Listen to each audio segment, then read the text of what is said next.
నా పేరు నరేష్. నేను ప్రస్తుతం బీఎస్సీ అగ్రికల్చర్ ఫైనల్ ఇయర్ చదువుతున్నాను. ఫైనల్ ఇయర్ భాగంగా నేను ప్రస్తుతం ఇక్కడ కపిలాగ్రో ఫార్మ్స్లో ఫార్మ్ రీసెర్చ్ ఇంటర్న్గా జాయిన్ అయ్యాను. ఇక్కడ కపిలాగ్రో ఫార్మ్స్లో రకరకాల పంటలు అనేది పండిస్తున్నారు.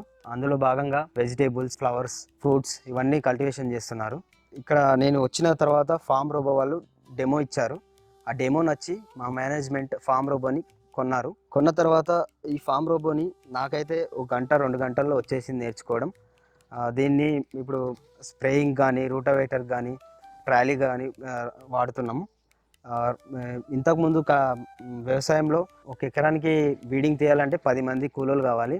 సో దీనివల్ల అంత కూలోళ్ళ కొరత లేకుండా ఒక 2 గంటల్లో ఈజీగా వీడింగ్ రూటవేటర్ ద్వారా తీసుకోవచ్చు. నాకు తెలిసినంత వరకు ఒక ఎకరంలో కలుపు తీయాలంటే 10 మంది పట్టేవాళ్ళు. ఒక రోజు పడుతుంది తీయడానికి వాళ్ళకు. ఈ రూటవేటర్ వాడడం వల్ల ఒక గంటన్నరలో వీడింగ్ ఈజీగా తీసుకోవచ్చు.